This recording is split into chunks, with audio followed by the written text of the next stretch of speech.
kita Ya. baca Markus 13 ayat 6, Ya. bahkan orang yang menyesatkan manusia juga menggunakan nama Yesus. Ada juga demikian. Yang bunyinya bagaimana, Pak? Bisa tolong? Mulai ayat 5 saya baca ya. Ya, boleh. Silakan. Maka mulailah Yesus berkata kepada mereka, waspadalah, supaya jangan ada orang yang menyesatkan kamu. Akan datang banyak orang dengan memakai namaku dan berkata, akulah dia. Ya. Dan mereka akan menyesatkan banyak orang. Nah, jadi bunyinya adalah akulah dia, yaitu siapa? Muhammad. Dia akan menggunakan nama Yesus. Muhammad bilang, itu Nabi Isa pernah bilang lo menubuatkan tentang kedatanganku. Nah, itu namanya menggunakan nama Yesus. Dia mengklaim bahwa Nabi Isa menubuatkan dia. Ya. Itu lagi cerita tentang Muhammad. Orang-orang yang jual nama Yesus itu menubuatkan saya loh. Si Muhammad bilang begitu. Itu namanya menggunakan nama Yesus. Kalau kita buka di dalam Wahyu, oke, kita lihat di dalam Wahyu,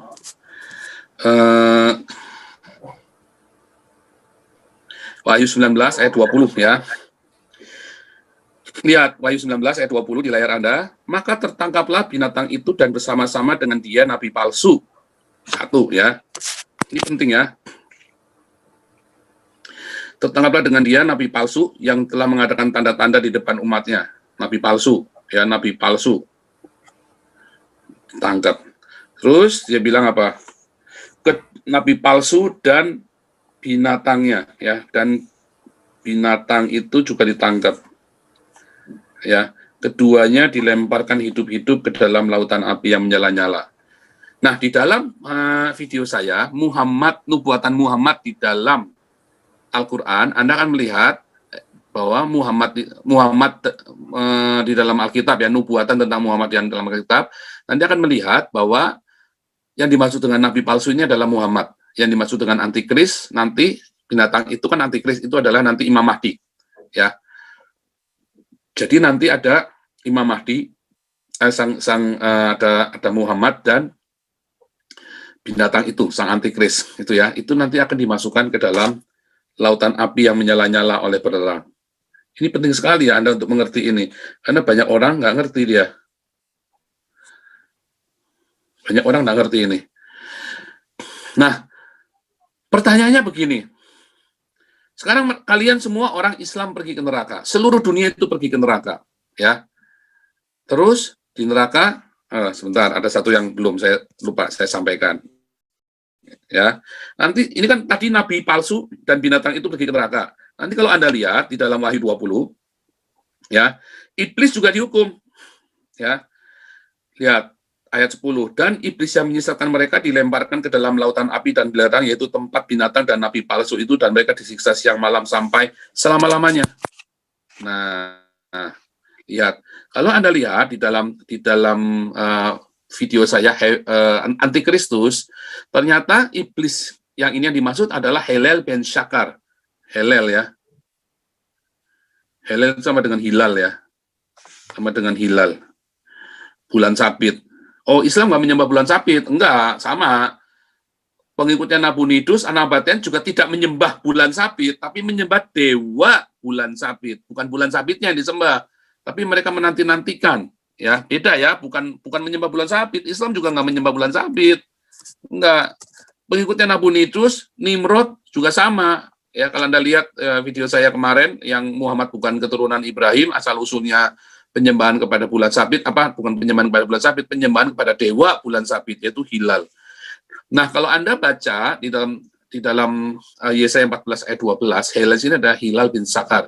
Helel ini kalau Anda baca lagi di dalam Kejadian 1, dia akan yang kecil itu menguasai petang, Arab. Itulah Allah orang-orang Arab. Itulah Allah orang-orang Quraisy. Nah, nanti akan melihat bahwa itulah yang disebut dengan iblis, ya, yang menyesatkan mereka, dilemparkan ke dalam lautan api dan belerang, ya. Lalu kalian semua akan berjumpa dengan Allah SWT. Kalian semua akan berjumpa dengan Allah SWT. Lalu di sana bilang, tenang. Si nabinya kan berkata, tenang, saudara-saudara, Anda semua akan masuk ke dalam, akan dipindahkan ke dalam Al-Jannah, Dia bilang, kita sekarang ada di Jahanam. Ya, kita sedang melewati tur Jahanam. Sebentar, ini hanya sementara. Anda semua akan pindah ke Al-Jannah. Terus tiba-tiba ada yang tanya, loh, mana nih Allah SWT-nya? Oh, sebentar. Nanti Allah SWT akan datang untuk mengunjungi kita semua. Ya, begitu kan. Kemudian, tiba-tiba tadi iblis yang menyesatkan mereka juga dilemparkan ke lautan api. Tadi kan di dalam Maryam juga disebut kan, di dalam Maryam itu juga disebut bahwa akan datang, ya.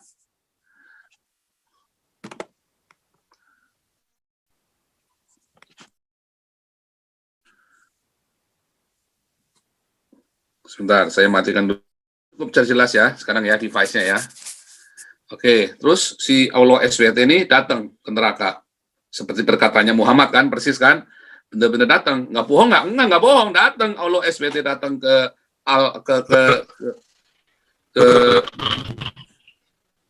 kemana itu, ke Jahanam itu. Allah SWT datang ke Jahanam. Jahanam itu neraka ya, dalam bahasa Arab ya. Dalam bahasa Yunani itu. Aduh, bahasanya itu lagi suaranya. Dalam bahasa Yunani sama aja ke Hena, ke Hinnom dalam bahasa Suaranya Yunani. getar. Suaranya dalam bahasa Arab. Rusak lagi, Pak. Suara saya bagus ya? Rusak lagi. Mulai lagi suaranya. Ya, suara saya udah bagus ya? Nah, Oke. Jadi, Kayak robot Paul. makasih Allah SWT datanglah ke Jahanam. Ya kan? Semua orang Islam dan Muhammad tepuk tangan. Ya, sama si Al-Mahdi itu tepuk tangan. Allah, ya Allah, takbir, dia bilang gitu kan. Karena semua terus Allah dia banyak. Terus tanya sama si orang, kapan kita pindah di Al-Jannah nih? Suara rusak. Dia bilang, Suara rusak. oh masih belum bagus ya suaranya ya? suaranya jelek. Bukan iPad yang rusak, tapi yang dari laptop ya, yang kurang baik. Oke, Ya, lalu si ini, diam lu. bagus. Begitu. Diam lu. Kenapa diam? Ayo kapan nih kita pindah ke Al-Jannah nih? Diam nggak? Katanya si Allah. Terus mereka rusak-rusuk, dia ngomong sama si nabinya. Mat, bilangin tuh sama si Allah, katanya kita mau pindah ke Al-Jannah. Ya, ntar gua bilangin. Terus si Muhammad datang sama si Allah. Allah, katanya mau pindah ke Al-Jannah. Diem nggak? Udah gue bilangin, lu diem. Bilang begitu kan. Diem semua. Lama. Akhirnya, wah, mulai gelisah mereka semua. Kita nggak pindah-pindah nih, udah kepanasan nih. Ya, waduh, penis gua ini mau dipakai buat bidadari, sekarang udah tinggal 1 senti. Dari 20 senti tinggal 1 senti nih. Wah, gimana nih sama bidadarinya nih? Nah, lalu mereka tanya, demo sama Allahnya mereka. Terus akhirnya Allahnya bilang, lu ngerti kagak? Gua aja lagi di sini. Gua lagi bingung bagaimana gua bisa keluar dari sini. Lu malah ngajakin gua pergi ke Al-Jannah. Mau keluar dari sini aja gua lagi bingung. Jadi si Allahnya akan terus terang di hari terakhir. Aku aja mau pergi dari neraka ini lagi bingung. Bagaimana kamu mau minta aku bawain kamu ke Al-Jannah?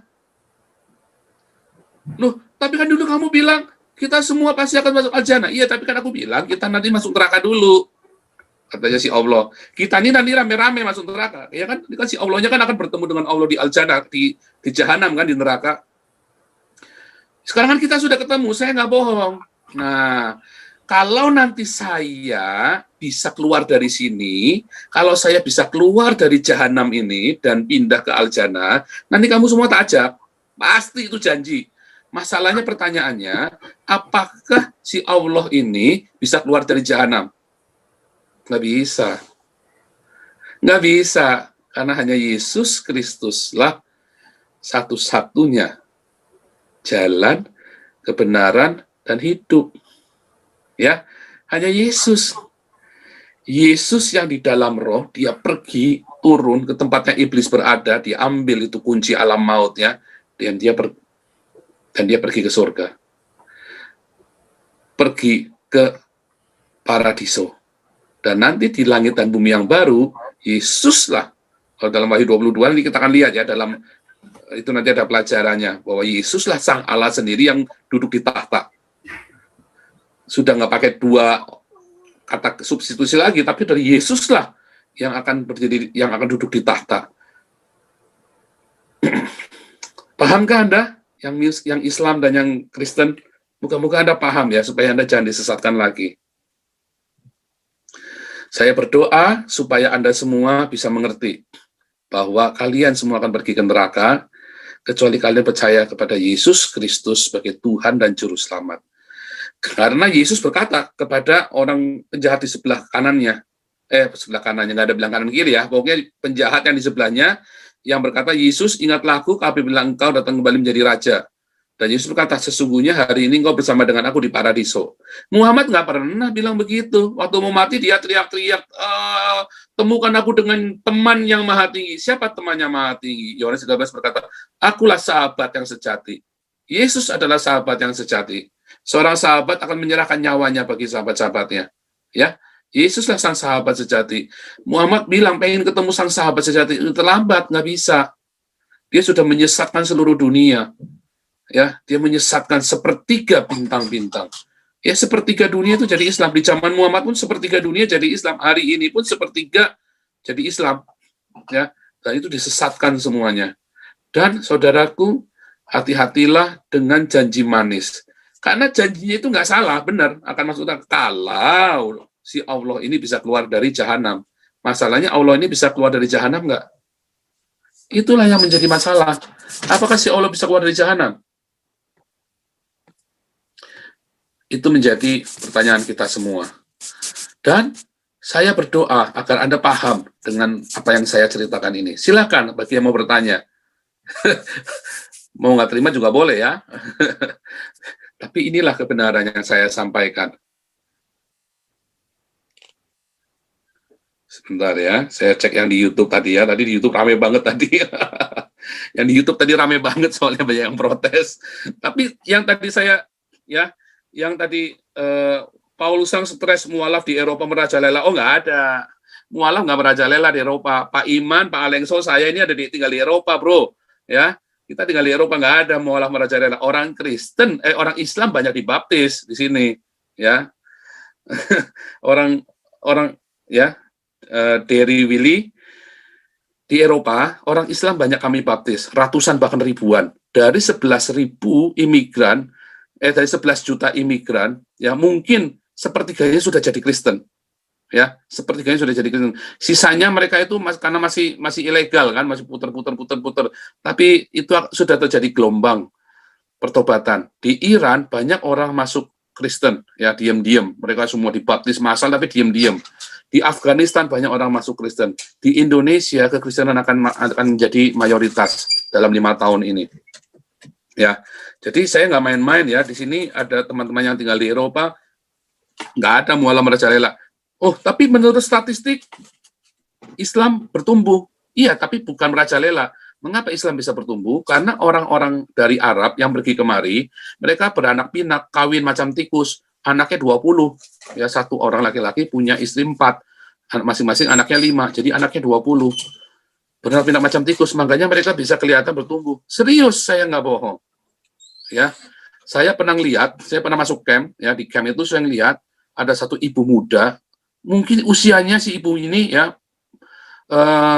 sekitar 35-an kali ya, 35-an atau 30-an ya. Masih muda banget ibu ini. Anaknya tahu berapa? 10. Dia rembel itu ya. Tingginya sama semua anaknya tuh. Artinya apa? Itu bedanya cuma setahun, cuma 9 bulan. Jadi dia baru beranak, baru bersalin, bikin lagi, baru beranak, bikin lagi. Tiap tahun dia produksi anak 1. Ya. Sampai ada yang masih digendong 2. Anaknya masih digendong 2, coba bayangin. Yang satu masih orok, yang satu belum bisa jalan. Udah punya anak lagi, bayangin. 10. Ibunya masih muda, beranak.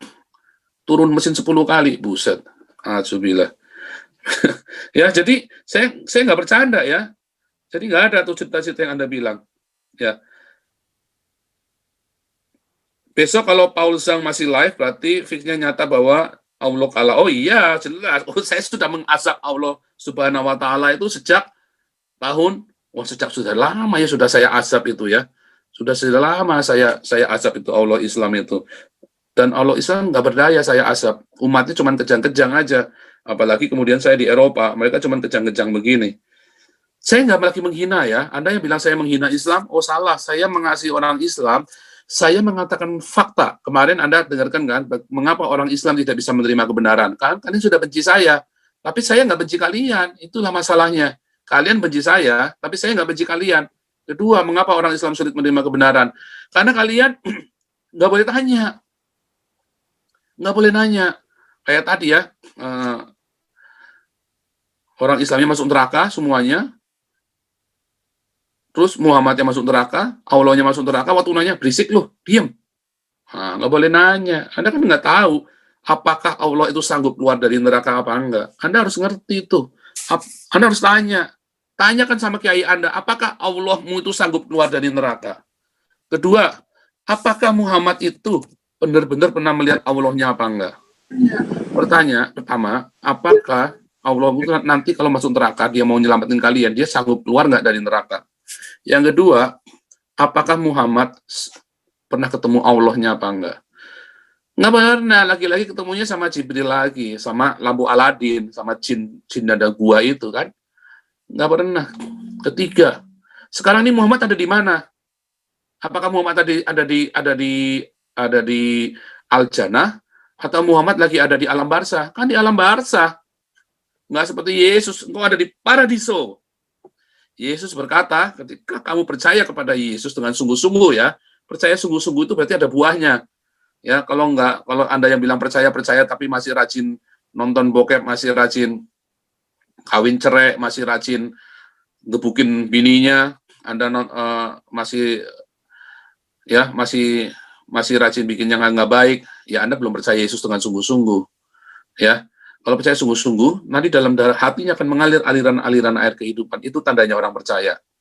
Makanya kalau orang-orang Kristen yang masih hobi nyesat-nyesatin, mengkafir-kafirkan sesama Kristen, saya khawatir bahwa Anda belum lahir baru. Ya, mau Anda, pendeta itu loh, belum tentu. Oh, itu doktor teologi belum tentu. Di sini profesor teologi aja banyak yang ateis.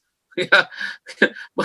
Profesor kami ateis tuh di sini. Dia bilang saya ateis. Oh, kamu percaya masih ngajar teologi? Oh, saya kan buat cari uang ini, buat cari nafkah saya, buat hidup saya. Karena saya senang dengan beginian hal-hal seperti ini. Bukan berarti dia percaya pada Yesus Kristus loh kalau bilang profesor teologi itu. Ya, jadi jangan samakan. Anda harus tahu bedanya. Hati-hati Anda. Pahamkah Anda? Nah, jadi Anda harus lahir baru. Ya, Anda harus lahir baru. Dan Yesus berkata kepada orang-orang ini, pada hari ini juga engkau akan bersama-sama dengan aku di Taman Firdaus, di Paradiso, di Eden. Suaranya nggak kedengeran. Ya, siapa nih? Galaksi, mau bicara, boleh?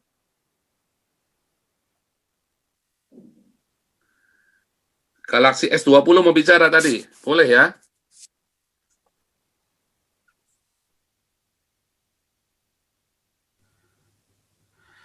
Ya, kita kembali menggunakan laptop ya, tadi sudah saya restart.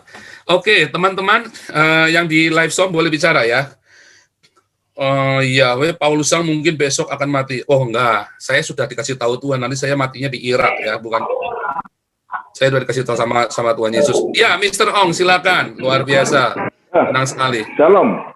Ya. Berbicara mengenai jana, orang Muslim. Saya beberapa hari yang lalu berdebat dengan saudara kita Muslim. Saya harap di Zoom ini ada Muslim yang bisa menjawab pertanyaan saya ya. Ya, mudah-mudahan ada. Ada satu ayat yang mengatakan bila seorang Muslim itu meninggal, dan setelah itu setiap pengantarnya itu pulang, akan datanglah seorang malaikat dan dia menanyakan, siapa nabimu, apa agamamu? Iya. Nah, saya tolong tanya bagi rekan-rekan Muslim yang di Zoom ini, di mana Al-Quran yang mengatakan itu? Seakan-akan, nah kalau sekarang yang meninggal meskipun orang Muslim, tapi dia nggak ngerti Arab, bahasamu apa, nggak ngerti. Nah itu mesti masuk jahanam, bukan masuk jahanam, masuk jahanam itu. Masuk jahanam, udah pasti. Masuk jahanam. Makanya jadi begini, bentar. Nanya, sekarang ini belum mereka masih di alam barzah, belum ke jahanam, belum. Mereka Oh, masih di ya. alam barzah semua. Heeh. Nah, dia menanya malaikatnya, nabimu siapa? Oh, kalau nabinya Isa, oh kamu masuk gitu, mungkin. Oh, bahasamu apa? Arab. Gitu. Agamamu apa? Nah ini tolong kalau ada teman-temanku, saudaraku Muslim, tolong carikan ayatnya buat saya nanti sharing dengan teman saya Muslim. Ya begitu aja, mungkin Pak Ulsan bisa memberikan ayatnya di dalam Al-Quran. Jangan Ya, bongkar terima rahasia kasih. dong Pak. Itu nggak ada Pak. Itu nggak ada. Jadi Bapak jangan bongkar rahasia. Nanti mereka nggak bisa cari nafkah lagi. Irena Handono CS nanti. Nggak ada Pak. Bapak jangan cari-cari. Ini nggak ada ayatnya. Itu namanya Bapak cari masalah itu. Udah jelas nggak ada ayatnya. Jangan ditanyain lagi. Oke, jadi saya maksud begini ya, memang begini ya, ada banyak sekali misalnya Anda bersyahadat orang Islam, kalian bersyahadat yang nyuruh siapa sih sebenarnya? Ya kan? Itu juga nggak ada. Kalian sunat, siapa sih yang suruh kalian sunat? Nggak ada. Allah nggak pernah suruh kalian sunat, karena memang Allahnya kalian beda sama Allahnya orang Israel. Ya, nggak ada. Kalian nggak pernah disuruh sunat. Ya kata yang lakukan Taurat, nggak sunat. Kan Al-Quran berkata kamu harus ngikutin Taurat. Kalau nggak, ya kan dan kamu bilang ngakuin Taurat tapi nggak disunat, kamu ngakuin Injil tapi kamu nggak dibaptis. Itulah namanya orang bebal.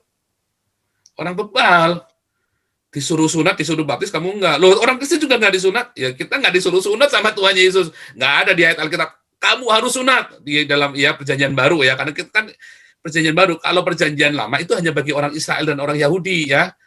Tapi kita, orang yang non-Yahudi, nggak ada perintah, kamu harus sunat, nggak ada. Disuruhnya apa? Dibaptis. Orang Yahudi dibaptis, iya harus dibaptis juga. Yesus pun dibaptis. Para rasul pun dibaptis, dan mereka pun membaptis orang-orang lain. Jelas, orang Yahudi pun harus dibaptis, tetapi orang non-Yahudi tidak harus disunat. Kalau mau disunat, boleh nggak? Boleh aja, anak saya sunatkan.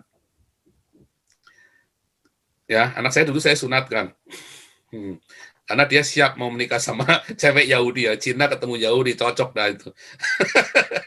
Ya, saya nggak tahu ya, tapi entah kenapa saya waktu itu bisa kepikiran, saya sunatkan anak saya, karena saya berpikir waktu itu saya kan sok mesianikan begitu kan, karena banyak orang mesianik nggak disunat, nah bilang loh, kok katanya mesianik nggak disunat, harusnya mesianik itu disunat, karena mereka melakukan Taurat, dan saya dulu sok Tauratan, baru setelah makin lama saya makin ngerti, nggak seperti itu ceritanya, tetapi kulupnya udah tanjur hilang, dah ada saya bilang, ya si papa kulup gua udah hilang dah, tenang aja nanti nanti kamu cari Yahudi aja deh.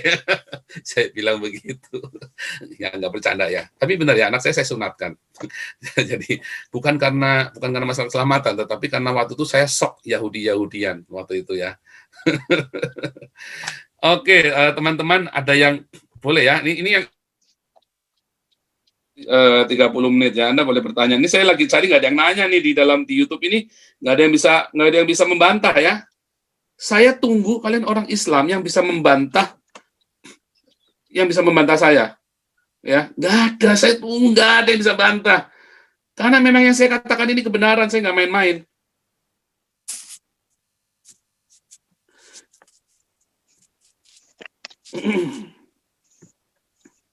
Yang saya ngomong ini nggak main-main ya. Saya nggak bercanda-bercanda. Anda pikir saya menghujat saja? Kalau banyak orang Mesianik, ya. Saya nggak main-main yang saya ngomong ini.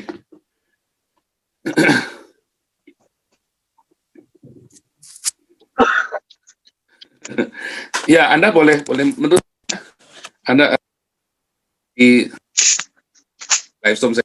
Ya. Oke, yang suaranya udah bagus ya. Ya memang suaranya udah bagus, di tempat saya udah bagus, semuanya saya udah cek sound. Oke, sudah bagus semua. Oke, teman-teman yang di live Zoom, Anda boleh ini ya, boleh boleh bertanya. Ya, Anda boleh bertanya, jangan ragu. Anda boleh bertanya dan jangan ragu, ya. Kalau Anda takut nampakkan wajahnya, boleh ditutup, nggak apa-apa. Yang ini boleh, karena memang kita sedang bicara hal-hal yang sangat sensitif ya. Inggris Halo, Eropa, ya silakan Pak Juanda. begini Pak Paul, dalam Alkitab itu kan dikatakan bahwa surga dan neraka itu adalah bersifat kekal. Nah, tadi kalau penjelasan Pak Paul, saudara-saudara Muslim mengatakan mereka akan mendatangi neraka, kemudian akan dikeluarkan dari sana. Nah, apakah bagi mereka neraka itu bersifat kekal, apa bersifat transit saja begitu Pak Paul? Apa tidak ada pengajaran mereka yang mengatakan bahwa yang bersifat kekal itu berarti kalau sudah masuk nggak bisa keluar gitu Pak Paul? Ya, sebagian orang Islam percaya itu untuk memurnikan dosa-dosa mereka yang tersisa. Saya pernah diskusi dengan mereka, mengapa kamu harus masuk neraka? Karena ada sisa-sisa dosa yang harus dibersihkan. Tapi nanti amal itu yang akan membawa mereka naik ke al-jannah. Nah, nanti Allah yang akan mengangkat mereka. Allah akan tadi kan bilang akan bertemu dengan Allah, ada dalam tubuhnya wafat, tapi enggak. Mereka kan bertemu dengan Allah di dalam jahanam itu. Kemudian sesuai dengan amal baiknya, tadi kan ada sesuai dengan amal baik perbuatan mereka. Dan mereka akan dinaikkan ke al-jannah. Tetapi masalahnya, balik lagi, Allahnya aja nggak bisa keluar, terperangkap juga di situ. Kan dibilang iblis, nabi palsu, dan binatang itu disiksa selama-lamanya di Gehinom, kan? Di Gehenna. Nah, masalah itu. Nah, permasalahan itulah yang kemudian, sebetulnya bohong nggak? Iblis nggak bisa, iblis itu makanya dibilang bapaknya pendusta. Dia nggak perlu berkata, ya, bahwa 1 + 1 sama dengan 3. Dia nggak perlu berkata begitu. Dia bilang 1 + 1 berapa? 2. Tapi, dia bilang, tapi, 1 + 1 berapa? 2. Iblis nggak bohong, 2. Dia bilang 2. Tapi, nah dia bilang tapi, dia bilang begitu.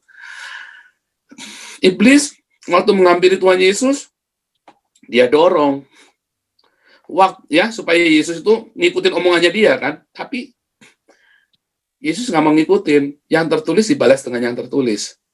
Makanya Yesus bilang, cerdiklah seperti ular. Itu bukan berarti Anda harus lihai, pikirannya harus, bukan ya. Cerdik seperti ular, artinya apa? Anda harus tahu firman Tuhan. Karena ular itu tahu sekali firman Tuhan. Kalau kamu nggak tahu firman Tuhan, seperti ular tahu firman Tuhan, oh bahaya sekali. Anda akan goncang, kayak Budi Asali.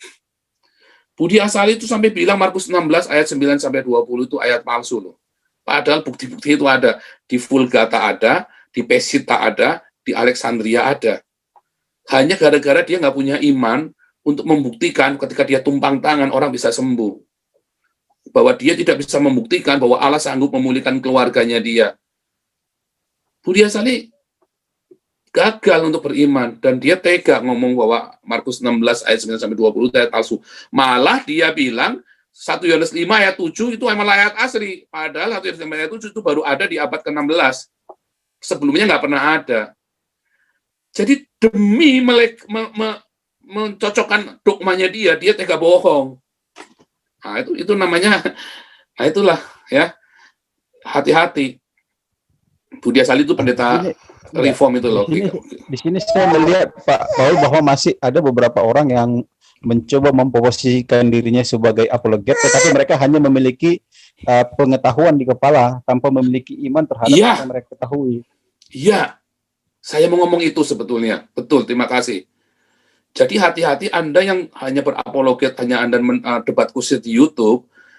Saya berdoa supaya Anda punya iman dengan apa yang Anda katakan. Makanya di Timotius berkata, awasilah ajaranmu dan awasilah tingkah lakumu, bertekunlah dalam semuanya itu. Kalau kita ngomong, yang Anda ngomong ini jangan cuma teori. Anda cerita surga neraka, Anda pernah ketemu Tuhan Yesus belum, Muri Wali? Ada orang ketemu Tuhan Yesus dibilang sesat. Anda bilang murtadinnya ketemu Tuhan Yesus dibilang sesat. Ngawur kamu itu.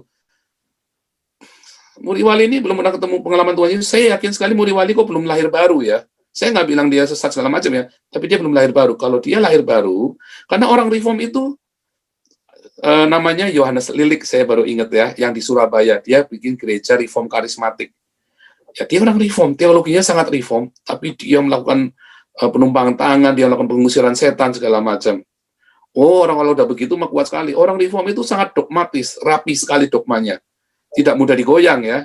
Tetapi kalau dia tidak, persis orang Yahudi, kalau dia tidak mengalami perjumpaan dengan Yesus sendiri, macam Muri Wali, maka dia akan mudah sekali ngomongin orang lain sesat. Hati sekali. Padahal dia sendiri yang belum lahir baru. Orang berjumpa dengan Yesus dibilang sesat. Dia belum pernah. Ya keluarganya pusing dia. Kayak Budi Asali. Dia sendiri berantakan keluarganya. Dia nggak, keluarga saya dipulihkan oleh Tuhan. Saya nggak lagi cerita bahwa saya lebih mengerikan daripada Budi Asali keluarga saya waktu itu kondisinya. Tetapi saya percaya kuasa mujizat masih terjadi. Yesus Kristus yang bikin mujizat 2000 tahun yang lalu, ya bahkan di dalam masa kekekalan, Yesus Kristus yang sama bikin mujizat dalam hidup keluarga kami. Jadi Anda yang hari ini sedang ada banyak sekali masalah, ya, Anda berdoa, ya, bukan saya yang menyembuhkan Anda, tapi Anda dengar perkataan saya, Anda percaya bahwa Yesus Kristus membuat mujizat, Anda akan sembuh. Yesus Kristus membuat mujizat, maka Anda akan lepas dari semua masalahmu. Saya nggak berkata bahwa hidup itu gampang, ya. Saya hidupnya susah juga, ya. Saya kan pernah cerita. Saya pernah sampai kemana-mana bawa pistol, sampai saya, wah itu udah sampai kacau sekali hidup saya waktu itu ya. Saya pernah mengalami ketakutan yang amat sangat, sampai takutnya itu hilang, urat takut itu sampai putus, tahu nggak? Saya pernah melewati masa-masa itu semua. Dan Tuhan pulihkan saya. Hari ini saya ketawa-ketawa ya tiap hari ya. Istri saya tambah sayang sama saya. Dia bilang, kamu kok beda sekarang, tambah lembut sama saya. Iya dong, kelihatannya saya galak. Sampai tante-tante saya semua komplain, kamu galak amat sih di YouTube. Jangan galak-galak, kita sampai dengernya serem, dia bilang begitu. Tapi terus istri saya bela-bela nih, enggak kok tante, sekarang tambah lembut sama saya. Ya, jadi Anda harus tahu bedanya. Yang merasakan siapa? Yang di sekeliling Anda. Yang tahu Anda berubah apa enggak, akan menjadi lebih baik dari Anda. Pertama, istri Anda dan anak-anak Anda, atau suami Anda, gitu ya. Dan anak-anak Anda, orang tua Anda. Mereka yang akan merasakan buah Anda. Keluarga Anda sendiri. Kedua, pembantu rumah tanggamu. Ya, banyak pembantu rumah tangga pendeta-pendeta tuh jengkel sama majikannya yang pendeta itu. Nyinyir. Wow. Ya, Mr. Ong, silakan lagi. Boleh. Saya sambil ngecek ini banyak banget ini. Saya nyeletuk kembali ya. Boleh, Ini Mr. Ong. Ada nyerempet-nyerempet yang ketemu dengan Tuhan Yesus. Saya nggak menolak, benar aja ya. Iya. Seorang Muslim juga pernah berjumpa dengan Tuhan Yesus. Orang Kristen berjumpa dengan Tuhan Yesus. Ya, itu bisa saya terima ya. Tapi ada satu hal, pendeta besar di Surabaya yang bolak-balik surga neraka. Ini bagi saya juga bukan menentang ya, itu haknya dia ya. Waduh. Perkiraan saya begini, seorang nabi aja belum pernah diajak ke neraka dan surga. Ini kok kenapa seorang hamba Tuhan, pendeta besar, bolak-balik surga neraka. Kayak Surabaya Jakarta aja. Nah ini saya bingung ini. Mereka demikian loh. Saya nggak ngomong dia sesat ya, nggak ngomong saya. Saya juga ya saya diamkan aja ya. Sampai dia sudah buat buku loh. Bukunya ada itu. Tentunya Pak Paul Chang ngerti lah, pendeta besar di Surabaya itu ada 2 cuman. Itu. Nah menurut Pak Paul Chang bagaimana nih?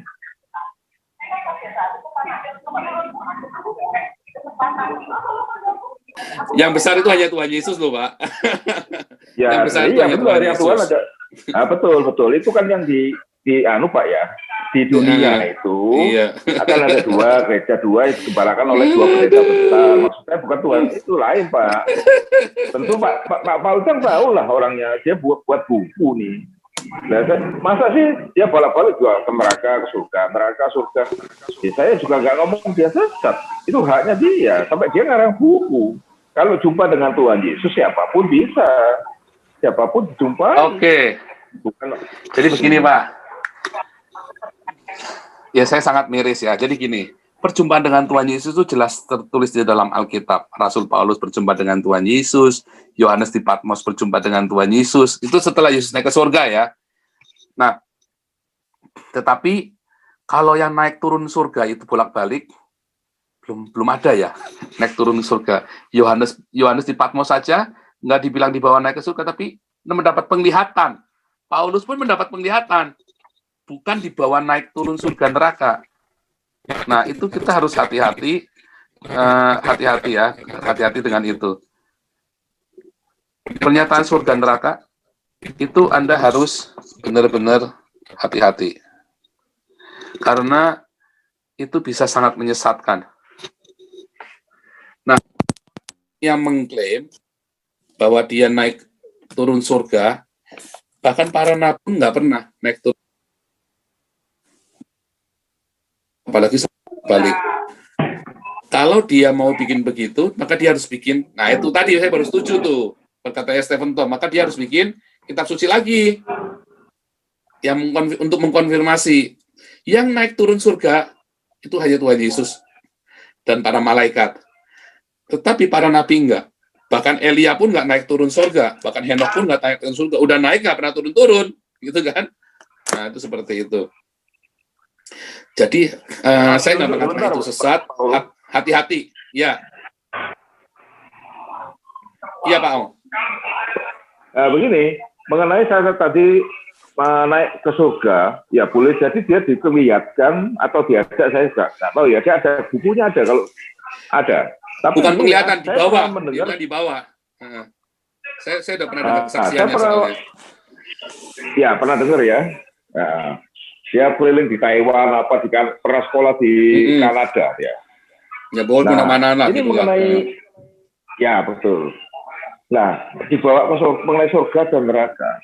Saya pernah sering mendengar kesaksian seorang Muslim juga pernah diberi penglihatan atau dibawa, saya nggak tahu ya, itu diberitahu ini neraka, ini surga.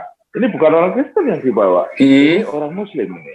Nah, ini menurut Pak Saul gimana ini? Mana yang benar ini? Demikian. Orang Muslim dibawa ke surga.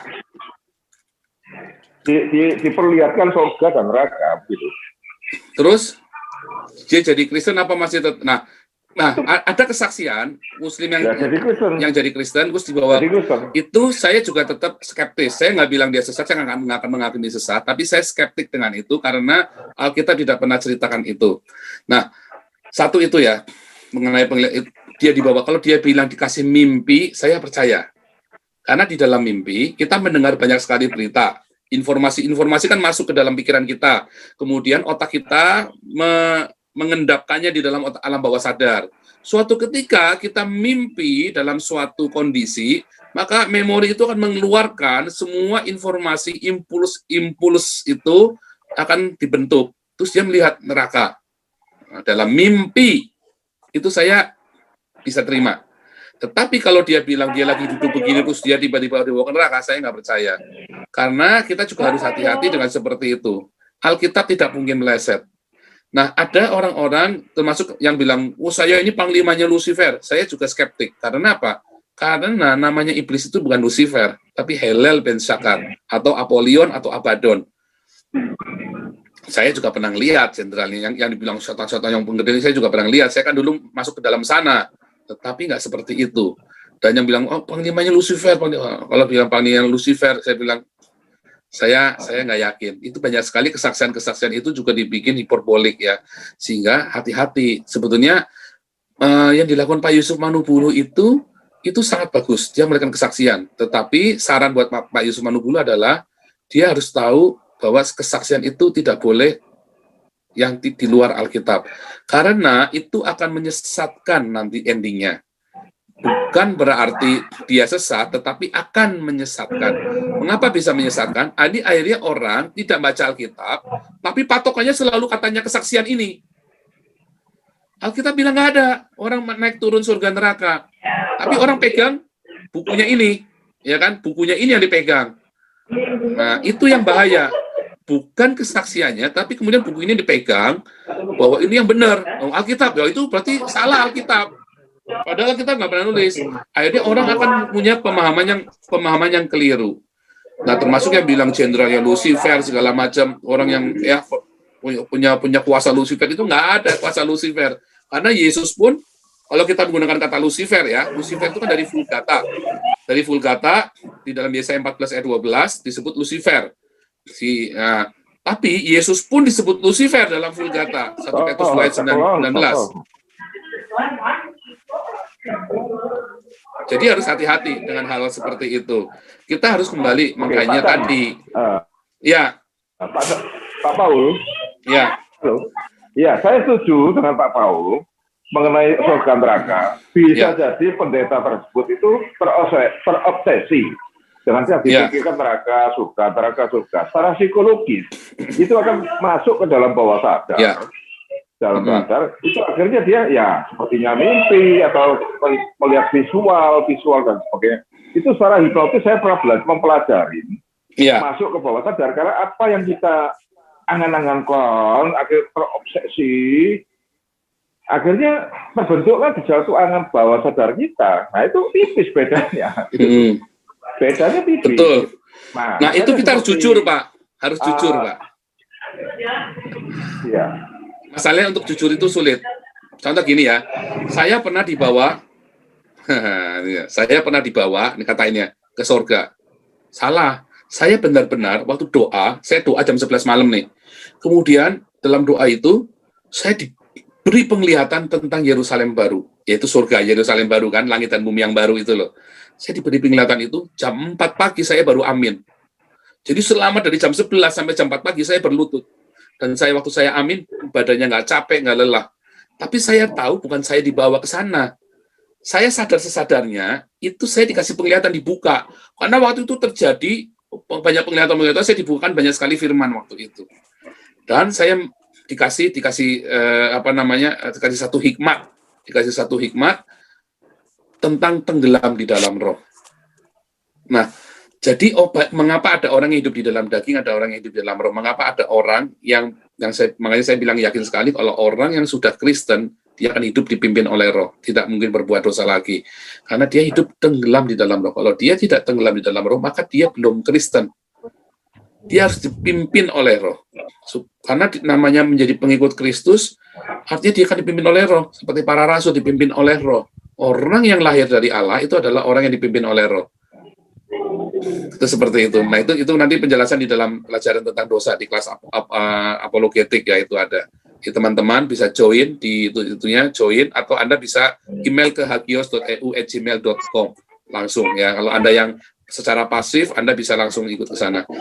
Kira-kira begitu. Oh ya, ada Elang Rimba, silakan Elang Rimba. Tadi mau bicara saya lupa terus. Elang Rimba, silakan. Halo Pak Paul. Iya, silakan. Saya mau tanya nih, kalau soal turun naik ke surga, gimana dengan Elia dan Musa waktu ketemu Yesus, Pak? Nah, lihat, itu mereka di dalam roh, ya. Elia dan Musa itu mereka turun secara jasad, kemudian mereka jalan-jalan. Misalnya nih ada satu pendeta yang tadi dia pergi ke surga, terus dia masih ada di sini. Jadi mereka yang turun, tapi mereka kan kembali lagi ke surga. Dan itu tidak turun naik. Itu mereka turun dan murid mendapat penglihatan itu. Petrus, Yakobus dan Yohanes mendapat penglihatan, dan Yesusnya berubah. Artinya apa? Itu di dalam alam roh itu semua. Di dalam alam roh, dan mereka dibukakan alam roh itu. Bukan mereka turun ke Haaretz, bukan. Tapi para murid yang dibukakan, karena Yesusnya kan berubah. Kecuali Yesusnya dari situ, terus kemudian dia turun ke situ, seperti yang pendeta-pendeta ini. Itu di dalam alam roh. Itu berbeda sekali. Dan pendetanya masih hidup. Tapi nggak ada kan, misalnya, siapa sekarang, Rasul Paulus, turun naik ke surga. Enggak, dia hanya dapat penglihatan. Dia pun bilang, entah di dalam roh, entah di dalam tubuh, aku tidak tahu. Nah, tetapi kenapa saya berkata bahwa itu ada penglihatan? Saya ngalami sendiri. Saya bisa bilang saya dibawa ke surga. Saya boleh saja buat jualan supaya saya umatnya banyak kan, buat perpuluhannya kalian. Kalau yang tidak percaya saya pernah ke surga loh. Kamu nggak perpuluhan, kamu setor ke rekening saya. Kamu nggak join member di Joseph Paulusan, kamu masuk neraka loh. Nah, saya bisa aja bilang, saya ini nabi loh, saya pernah ke surga loh, saya pernah berjumpa dengan dia, saya bisa berjualan. Teman-teman banyak yang protes sama saya, kenapa Pak Paul nggak pernah cerita? Ini kan saya kan nggak jualan, itu kan pengalaman pribadi, intimacy with God, keintiman dengan Tuhan, bukan buat dipamer-pamerin. Itu. Iya, ini Pak Alexander, boleh silakan. Pak Alexander boleh, silakan. Oh, iya. Terima kasih Pak. Jadi gini, tadi mengenai Pak Ong ya, mengenai ada hamba Tuhan yang hebat yang bilangnya diajak naik turun surga berkali-kali itu. Itu Kalau menurut saya mungkin saja memang dia mengalami itu, cuman memang kadang-kadang kita merasa aneh. Nah, itu kita bisa lihat nanti kalau menurut saya, apakah yang seperti akibat dari mungkin kita bilang anugerah yang dia terima kayak atau gimana di dalam hidupnya dia dan di dalam apa namanya mungkin umatnya yang ditarik kepada dia, itu kita bisa lihat. Jadi apakah dengan mengalami hal itu menuju kepada kemuliaan Bapa atau hanya kemuliaan pribadi? Itu yang nanti bisa kita nilai di situ. Kalau saya rasa begitu. Itu saja, Pak. Kalau saya, boleh Pak ngomong Pak? Kalau saya udah naik ke surga, saya nggak mau turun lagi Pak. Enakan di surga. Di dunia ini, aduh kalau udah makin tua sakit-sakitan Pak. Udah segala macam, susah lagi ngurusin orang. Enggak deh, saya nggak akan turun lagi.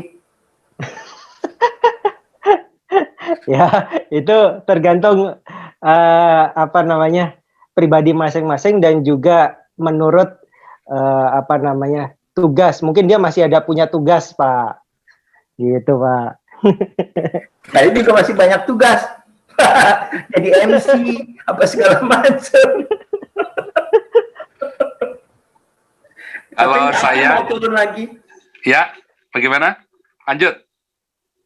Bagaimana Pak Iman? Ya. Saya kan banyak tugas juga Pak di sini. Jadi MC, jadi ngurusin gereja, dua gereja lagi Pak. Pusing. Kemarin aja sitsung aja rapat pusing setengah mati ngurusin. Apalagi disuruh turun lagi, saya kagak bakal deh. Saya diam-diam aja di surga. Saya setuju dengan Pak Iman. Jadi saya pernah mengalami perjumpaan dengan Tuhan Yesus. Waktu selama perjumpaan dengan Tuhan Yesus itu saya bilang sama Tuhan Yesus, Tuhan kasih aku mati aja Tuhan, aku nggak sanggup. Kalau suruh balik ke dunia nyata, mendingan aku kasih mati. Sekarang aku mati masuk surga. Pasti masuk surga, saya bilang begitu. Dan waktu saya melihat penglihatan Yerusalem baru itu, dapat penglihatan aja itu rasanya bunga banget, dan saya berdoa, Tuhan kenapa enggak mati sekarang aja Tuhan. Tetapi masalahnya balik lagi tadi ya, kita memang tidak mau menghakimi, balik lagi dari buahnya kita tahu. Nah, buahnya itu kita baru tahu lama masalahnya, dan pengajaran itu akan menjadi racun. Makanya kalau saran saya, belajarlah firman Tuhan dan jangan melampaui yang tertulis. Saya tetap tidak setuju, saya tidak berkata itu sesat, tapi saya tidak setuju dengan fenomena-fenomena yang tidak alkitabiah. Karena Alkitab sudah lebih dari cukup.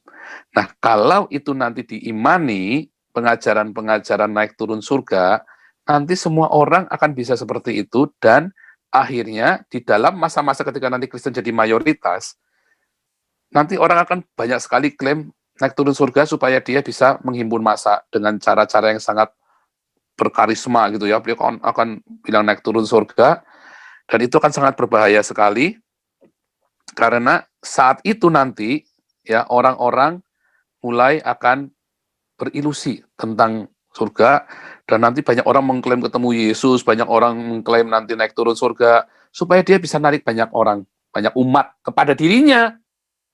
Dan tapi kan nanti dari buahnya, iya, tapi buahnya nanti baru tahun-tahun ke depan, baru ke tahun lagi. Yang penting hari itu dia dapat pengikut. Yang penting dia dapat pengikut. Suatu ketika sama ya, saya waktu remaja itu saya suka kagum sekali ya sama orang-orang yang bilang ketemu Yesus. Ada seorang pengerja full timer di gereja kami waktu saya remaja ya. Ya dia cerita, wah, dia bilang, saya dipanggil oleh Tuhan Yesus. Oh, gimana tuh kok panggilnya? Ia bilang, Andreas. Saya. Dia lagi cerita itu jadinya ada ekonya gitu. Jadi, waduh kayak film. Wah, dulu saya percaya aja tuh, saya cerita sama ayah saya kan. Ayah saya ketawa terbahak-bahak. Dia bilang, aduh kamu ini diajari nggak bener sama pendetamu. Nggak Mas ya. Ayah saya waktu itu bisa ngomong begitu. Ayah saya tuh nggak pernah ke gereja ya. Dia Kristen nggak pernah ke gereja. Tapi dia percaya Tuhan Yesus dan dia penuh dengan kasih ya. Banyak orang-orang dibantu sama beliau itu ya. Nah, yang saya maksud adalah gini loh.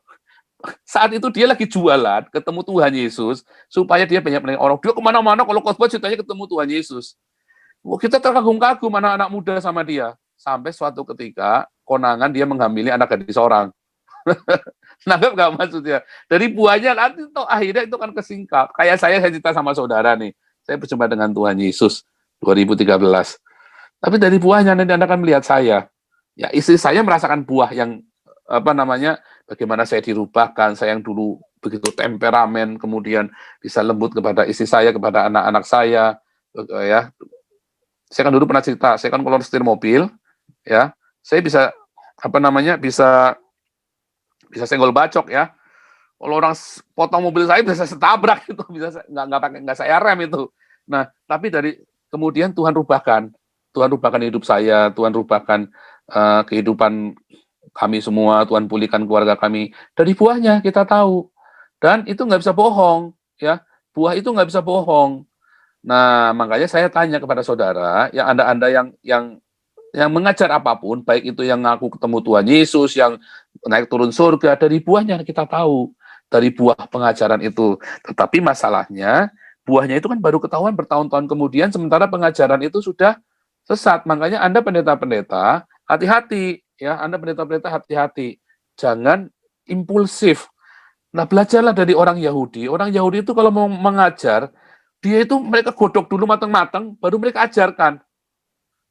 Nggak sembarangan ngajarin orang-orang Yahudi ini, nggak macam pendeta-pendeta yang naik turun surga ini. Nah, itu Anda harus hati-hati ya. Dan saya sebagai seorang apologet, saya juga menyerukan hati-hati. Saya nggak bilang itu sesat, tapi hati-hati. Orang yang bilang berjumpa Lucifer, orang yang bilang naik turun surga neraka, kalau dia dapat penglihatan, dapat mimpi, saya bilang, saya confirm, itu mungkin. Tapi kalau bilang dia naik turun surga, saya bilang saya nggak percaya.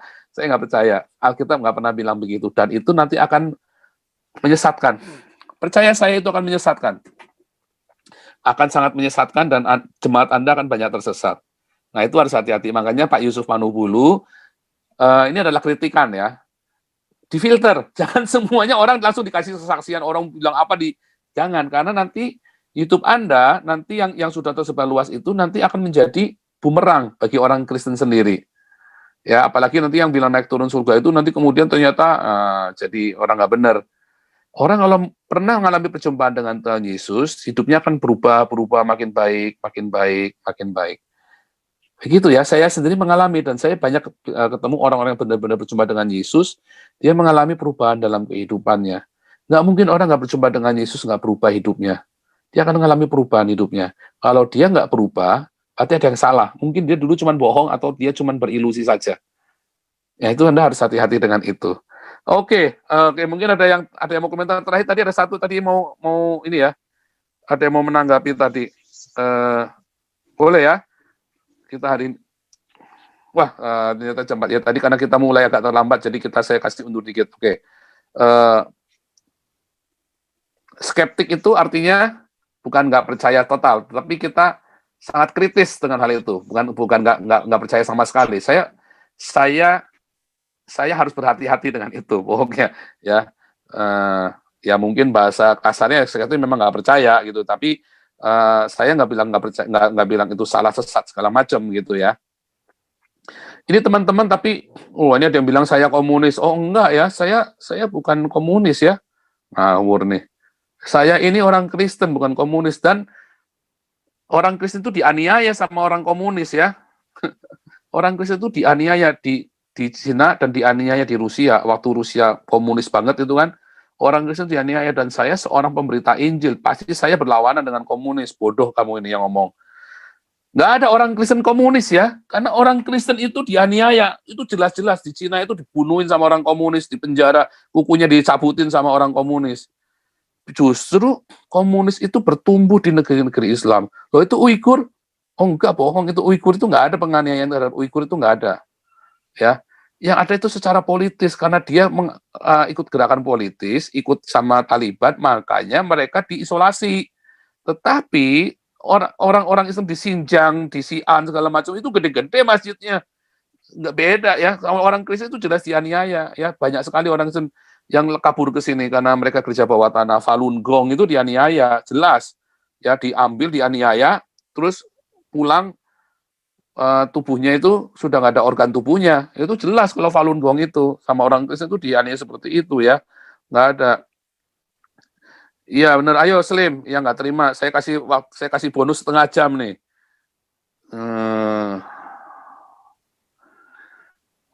Sebentar, ada yang, iya Pak Damai, tadi katanya dia mau menanggapi Pak Damai tadi, silakan Pak Damai. Pak Damai tadi mau menanggapi ya, silakan Pak Damai.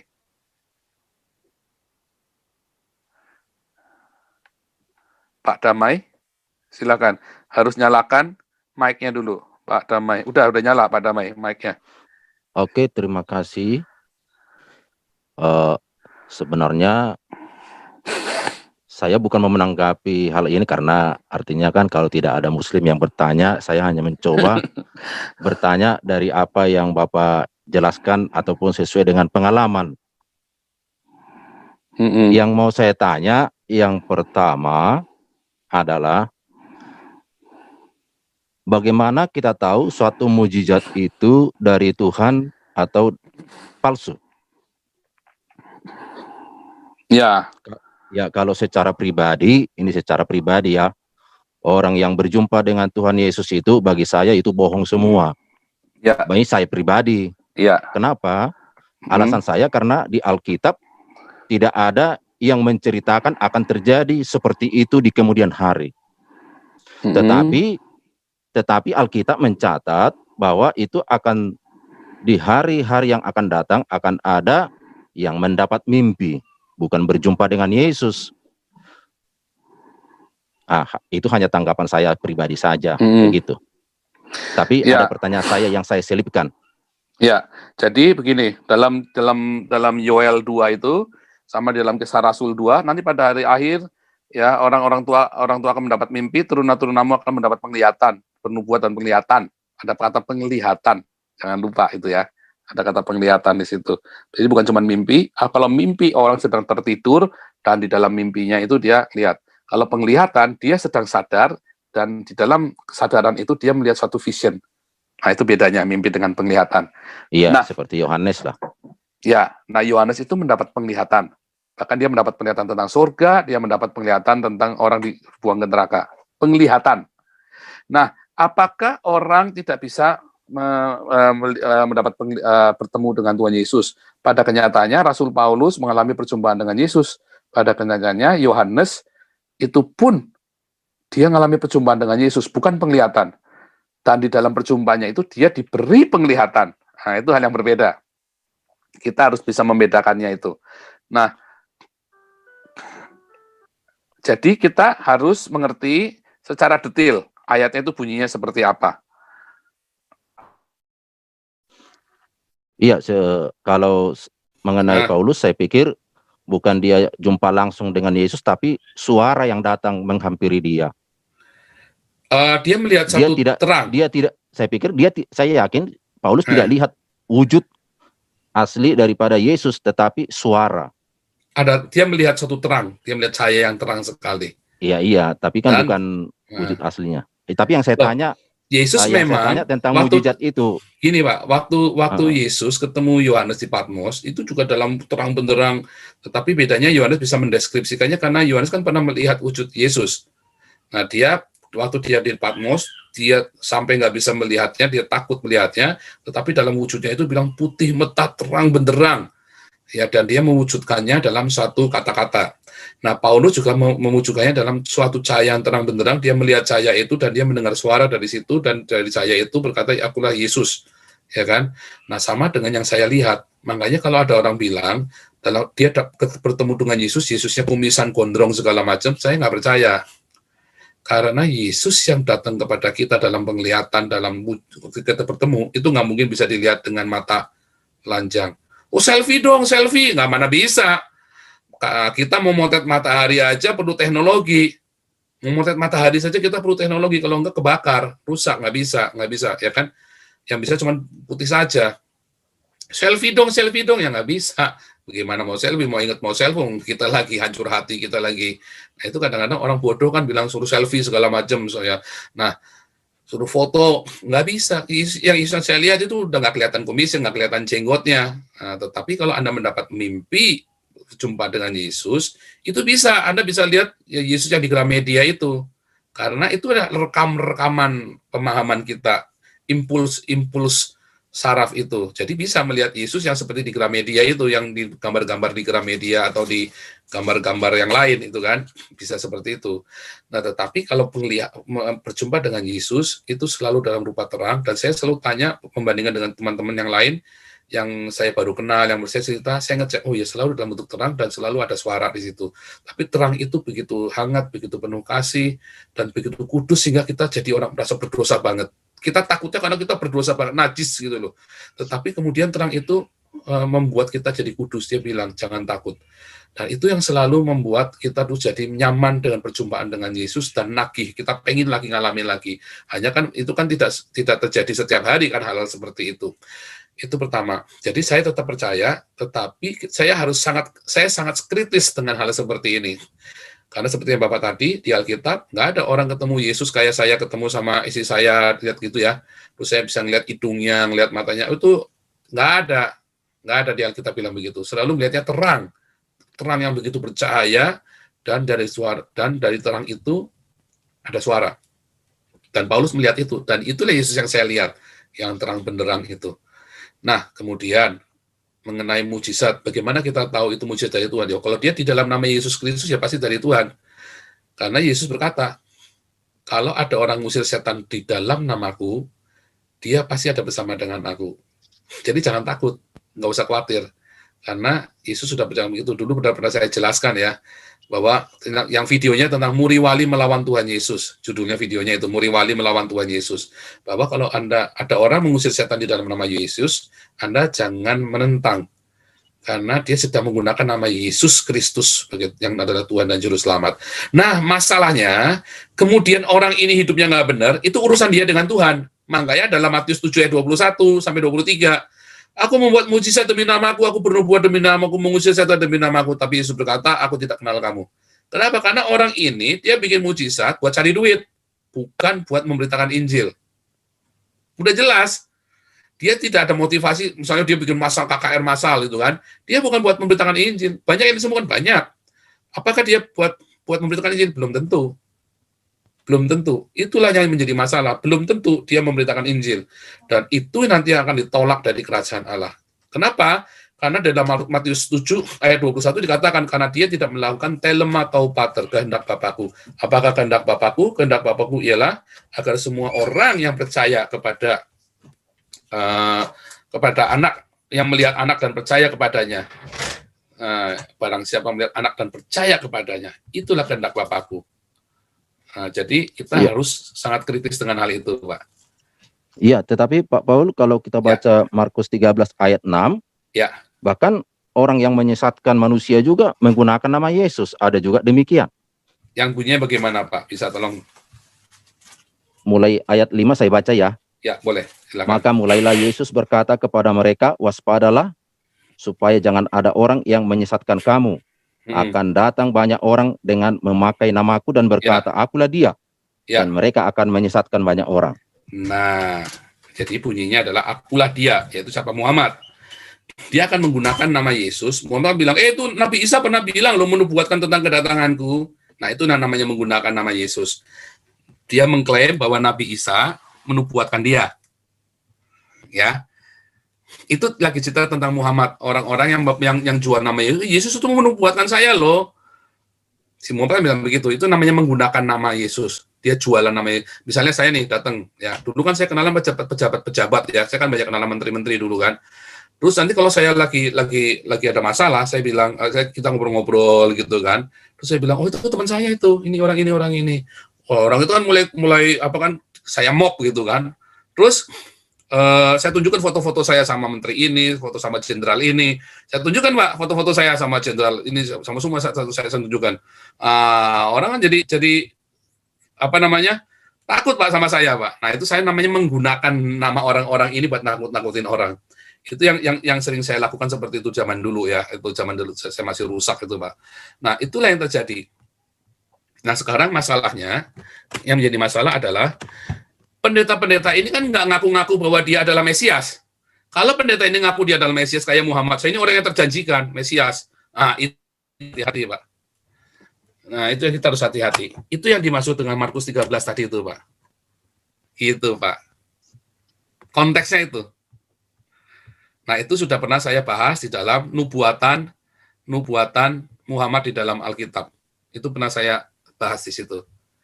Itu, Pak. Ini ada yang komentari konteksnya beda. Iya, benar Pak Elang. Konteksnya beda. Jadi tadi konteksnya adalah tentang Mesias palsu dan nabi palsu, termasuk Muhammad yang mengklaim gitu. Ya. Lalu bagaimana dengan Wahyu 13 ayat 13 Pak Paul? Oke, silakan bacakan Pak. Wahyu 13 yang bagaimana? Wahyu 13 ayat 13. Ya. Wahyu 13 ayat 3, Wahyu 13 itu adalah kelahiran Islam dan Antikristus. Nanti ada di dalam video saya Antikristus ya. Wahyu 13 itu adalah kelahiran Islam dan Antikristus. Oh, saya pikir tidak. Sepertinya tidak ada kaitannya dengan itu, Pak. Ya, nanti di dalam Wahyu 13 itu ada sebut mereka akan mengalahkan orang-orang kudus dan mereka mengadakan Pak. Ya, saya baca dari ayat 12 Pak ya. Ya. Dan seluruh kuasa binatang yang pertama itu dijalankannya di depan matanya. Ia menyebabkan seluruh bumi, artinya kan belum terjadi, akan terjadi. Ya. Ia menyebabkan seluruh bumi dan semua penghuninya menyembah binatang pertama yang luka parahnya telah sembuh. Dan ia mengadakan tanda-tanda yang dahsyat. Bahkan ia menurunkan api dari langit ke bumi di depan mata semua orang. Ayat 14. Ia menyesatkan mereka yang diam di bumi dengan tanda-tanda yang telah diberikannya untuk dilakukannya di depan mata binatang itu. Dan seterusnya. Dan itu nanti akan terjadi di masa-masa Antikristus menyatakan dirinya, yaitu Antikristus itu Al-Mahdi nanti akan datang bagi kita, bagi orang Islam. Al-Mahdi dan kan ada Isa nanti datang, terus ada Al-Mahdi. Nah, Al-Mahdi itulah sang Antikristus itu, ya kan? Antikristus atau ada dua tafsir ya, bahwa Al-Mahdi adalah nabi palsu itu, atau Al-Mahdi adalah sang Antikristus itu sendiri. Nah, tetapi di dalam kekristenan, di dalam Islam, Al-Mahdi itu nanti akan menyelamatkan mereka, mendirikan khalifah. Nah, Al-Mahdi itulah nanti yang akan menjadi Antikristus. Dia akan berkuasa 7 tahun, sama Antikristus juga akan berkuasa 7 tahun.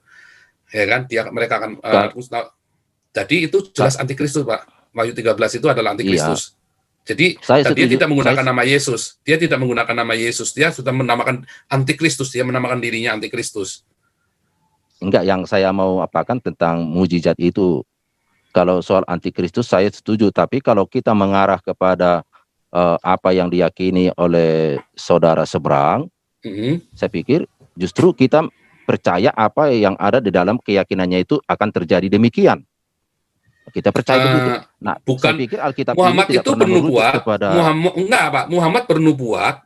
Muhammad kan hidup 700 tahun. Cerita tentang Muhammad itu ada sekitar 8 abad setelah Alkitab itu ada.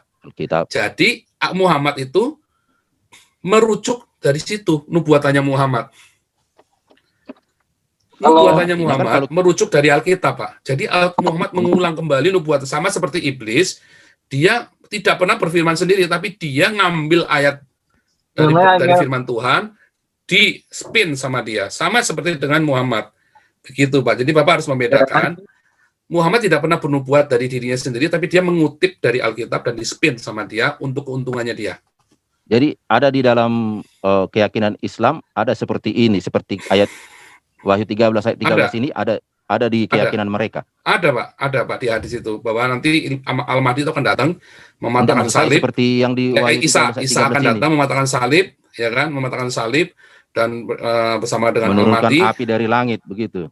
Itu nggak sedetail itu Pak, nggak akan Berarti sedetail tidak ke itu. situ kan, ciri-cirinya harus jelas, Pak. Oh enggak dong Pak, nggak bisa dong Pak, nggak bisa begitu. Tapi kita tahu dia berkuasa 7 tahun, sama dengan Antikristus 7 tahun. Masa-masa itu sama, gitu Pak. Siapa yang berkuasa 7 tahun nanti di akhir zaman? Antikristus. Kalau bagi keyakinan saya, orang melakukan mujizat di dalam nama Yesus sekalipun belum tentu itu suatu kebenaran. Belum tentu itu dari Tuhan Yesus. Itu kalau dalam keyakinan saya. Karena apa? Karena banyak juga orang-orang menggunakan nama Yesus tetapi untuk kepentingannya. Apa bedanya dengan apa yang Bapak sampaikan tadi? Ya, orang ke surga dan ke neraka katanya naik turun kayak mau ke Jakarta aja. Padahal dia menyampaikan nama Yesus juga. Nah, apa bedanya orang melakukan mujizat kata ini dari Yesus katanya? Kalau menurut saya masih tanda tanya besar. Karena harus saya pelajari juga seperti yang disampaikan juga tadi, satu dari buahnya, tetapi yang paling utama saya apa yang dikatakan Alkitab tentang mujizat itu sendiri. Kira-kira demikian. Terima kasih untuk waktunya. Iya, oke. Jadi saya akan memberikan tanggapan bahwa orang yang membuat mujizat dalam nama Tuhan Yesus itu tidak masalah. Yang kalau adapun dia kemudian mengambil keuntungan buat dirinya sendiri, itu urusan dia dengan Tuhannya. Tetapi mujizat itu jelas berasal dari Tuhan. Karena kalau Anda baca nanti di dalam di dalam Matius 12 ayat 30, ya, di dalam Matius 12 ayat 30, ya ada orang-orang yang mengusir setan, ya, bukan pengikut Yesus, tapi dia mengusir setan demi nama Yesus. Ya, dan membuat mujizat demi nama Yesus. Dan murid-muridnya mencegahnya. Murid-muridnya mencegahnya. Gitu. Nah, terus Yesus bilang, bentar ya, seorang yang bukan pengikut Yesus mengusir setan. Sebentar, saya carikan ayatnya ya. Ayat yang tadi ada yang lebih tepat. Seorang yang bukan murid Yesus, seorang yang bukan murid Yesus mengusir setan. Nah, nanti Anda lihat ayatnya ada di Markus 9 ayat 38. Markus 9 ayat 38. Markus 9 ayat 38. Iya, oke. Lihat, saya share screen. Anda bisa Markus 9 ayat 38.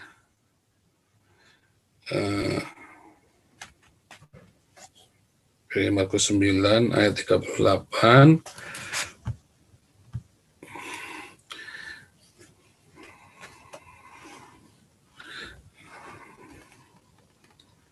Markus 9 ayat 38. Saya share screen supaya Anda semua bisa. Ini pernah saya sampaikan, judulnya Muri Wali Melawan Tuhan Yesus, ya. Lihat. Ayat 38 sampai 40. Kata Yohanes kepada Yesus, "Guru, kami lihat seorang yang bukan pengikut kita mengusir setan demi namamu. Lalu kami cegah orang itu, karena ia bukan pengikut kita. Bukan pengikut Trinitas, bukan pengikutnya Unitarian, bukan pengikutnya Binitarian, bukan pengikutnya Sabelian, bukan pengikutnya orang karismatik, bukan pengikutnya Gilbert, bukan pengikutnya, nah itulah. Tetapi kata Yesus, jangan kamu cegah dia, sebab tidak seorang pun yang telah mengadakan mujizat demi namaku, nama Tuhan Yesus, dapat seketika itu juga mengumpat aku." Nggak bisa mengumpat Yesus. Tapi dia hidupnya kacau, bisa nggak? Oh, bisa saja. Barang siapa tidak melawan kita, ia ada di pihak kita. Ya, barang siapa tidak melawan kita, ia ada di pihak kita. Nah, kalau Anda lihat di dalam Matius 7 ayat 21, ya, bukan orang yang berseru kepadaku, Tuhan, Tuhan, yang akan masuk dalam kerajaan surga, tetapi mereka yang melakukan kehendak Bapakku, telemato pater. Jadi di akhir zaman nanti ada banyak orang bernubuat demi nama Yesus, mengusir setan demi nama Yesus, melakukan mujizat demi nama Yesus. Tetapi mereka ditolak dari kerajaan surga. Yesus berkata, "Sesungguhnya aku tidak kenal engkau, hai pembuat kejahatan." Mengapa? Karena dia tidak melakukan telemato pater. Jadi dia mengusir setan, bernubuat demi nama Yesus. Nggak masalah. Tetapi Yesus berkata, "Aku tidak kenal engkau." Mengapa? Karena kamu tidak melakukan telemato pater. Itu kata kuncinya. Apa telematau pater? Yohanes 6 ayat 40. Kehendak Bapakku adalah agar setiap orang yang mengenal anak dan percaya kepadanya, ya, tidak binasa, melainkan beroleh hidup yang kekal. Gitu ya. Itulah telematau pater. Artinya apa? Kita disuruh memberitakan Injil. Untuk apa mujizat yang Tuhan berikan? Karunia-karunia kesembuhan. Itu kan karunia. Karunia kesembuhan ilahi ada karunia. Penubuat adalah sebuah karunia yang diberikan oleh Tuhan kepada kita. Lalu kita tidak menggunakannya untuk memberitakan Injil, melainkan buat cari uang, buat cari ketenaran, buat kepentingan pribadi. Dan tadi Tuhan Yesus bilang, aku nggak kenal kamu. Lalu orang-orang yang jago-jago bikin KKR gede-gede ini, dia bilang, loh Tuhan, aku kan melakukan ini. Kamu tidak melakukan kehendak aku. Kamu melakukan itu semua untuk keuntunganmu pribadi. Buktinya apa? Buktinya kamu tambah kaya. Dan tetanggamu tambah miskin. Maksudnya bukan miskin gara-gara kamu. Tapi kalau kamu tambah kaya, sementara tetanggamu miskin, harusnya kan uang itu kamu berikan kepada tetangga kamu supaya mereka juga merasakan berkat itu. Makanya Anda berdoa, Bapa kami di surga, berilah kami pada hari makan yang secukupnya loh. Kalau dia kasih lebih, kalau Tuhan Yesus kasih lebih, itu artinya buat orang lain.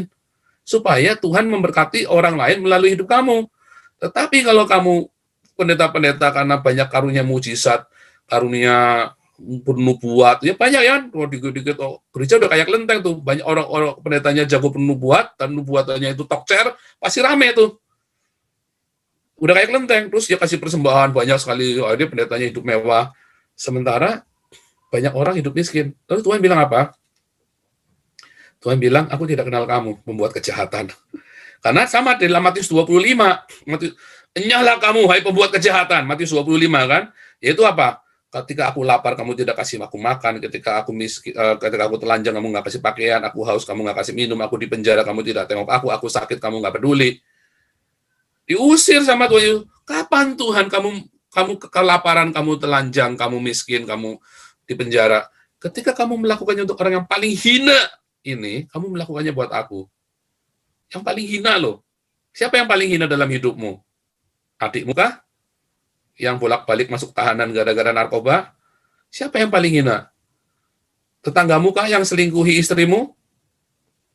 Itulah orang paling hina dalam hidupmu. Siapa orang paling hina dalam hidupmu? Anakmu kah yang paling bandel? Siapa yang paling hina? Saudaramu kah? Siapa yang paling hina? Orang Islam kah bagimu? Itu paling hina. Kamu harus kasih makan mereka justru.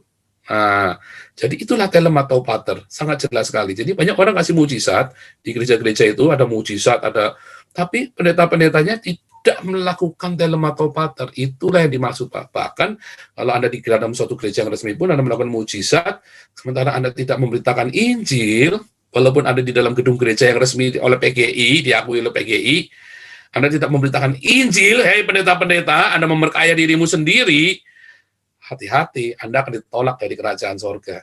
Firman-Nya itu jelas, Pak, tertulis, Pak, kalau yang itu, Pak. Itu malah lebih pasti, Pak, lebih tertulis. Begitu ya. Oke.